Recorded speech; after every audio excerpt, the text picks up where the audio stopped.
السلام علیکم ورحمۃ اللہ وبرکاتہ۔ بسم اللہ الرحمن الرحیم۔ اللہ کے نام سے شروع کرتے ہیں جو بڑا مہربان اور نہایت رحم کرنے والا ہے۔ پارہ نمبر 13 ہے، سورہ ابراہیم کی آیت نمبر 4 سے شروع کریں گے کہ بے شک ہم نے موسیٰ کو اپنی نشانیاں دے کر بھیجا، آپ قوم کو اندھیریوں سے اجالے میں لائے اور انہیں اللہ کے دن کی یاد دلائی۔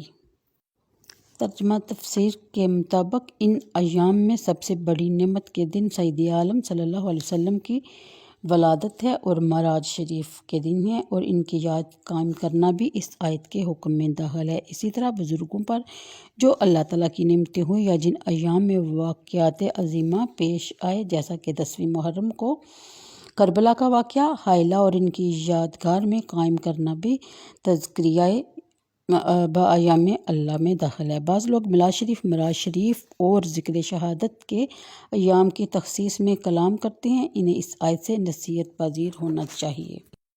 بیان کیا جاتا ہے قاموس میں ہے کہ ایام اللہ سے اللہ کی نعمتیں مراد ہیں۔ حضرت ابن عباس اور ابی بن کعب اور مجاہد و قتادہ نے بھی ایام اللہ کی تفسیر یعنی کہ اللہ کی نعمتیں فرمائی ہیں۔ مقاتل کا قول ہے کہ ایام اللہ سے وہ بڑے بڑے واقعہ مراد ہیں جو اللہ کی امر سے واقع ہوئے۔ بعض مفسرین نے فرمایا کہ ایام اللہ سے وہ دن مراد ہیں جن میں اللہ تعالیٰ نے اپنے بندوں پر خاص انعام کیے، جیسے کہ بنی اسرائیل کے لیے من و سلوہ اتارنے کا دن، حضرت موسیٰ علیہ السلام کے لیے دریا میں رستہ بنانے کا دن۔ ان ایام میں سب سے بڑی نعمت جو ذکر کی گئی ہے وہ سید عالم صلی اللہ علیہ وآلہ وسلم کی ولادت مبارک ہے۔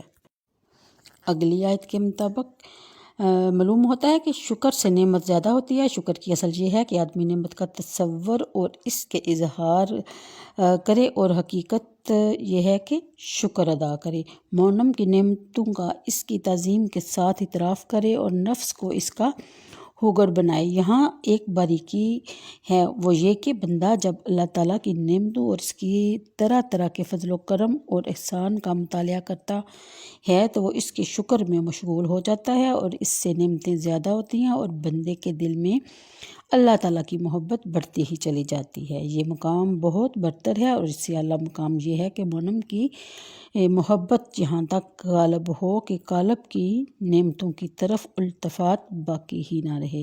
یہ مقام صدیقوں کا ہے۔ اللہ تعالیٰ اپنے فضل سے ہمیں شکر کی توفیق عطا فرمائے، آمین۔ اگلی چند آیتوں میں پھر پرانی قومیں یعنی کہ حضرت نوح علیہ السلام اور حضرت عاد اور حضرت ثمود اور ان کے بعد جتنے بھی نبی پیغمبر اللہ کا پیغام لے کے آئے، ان کا ذکر ایک دفعہ پھر یاد دہانی کے لیے کرایا گیا ہے، اور اس بات کا بھی ذکر ہے کہ ایمان لانے سے پہلے ہم سے اگر کوئی گناہ سرزد ہو چکا تو اسلام لانے کے بعد پہلے گناہ کی بخشش ہو جاتی ہے سوائے حقوق العباد کے، اور اس کے لیے کچھ گناہ فرمایا ہے۔ اگلی چند آیتوں کے بعد اس بات کا بھی ذکر ہے کہ حدیث شریف میں ہے کہ جو اپنے ہمسائے کو ایذا دیتا ہے اللہ تعالیٰ اس کے گھر کا اسی کا ہمسائے کو مالک بنا دیتا ہے۔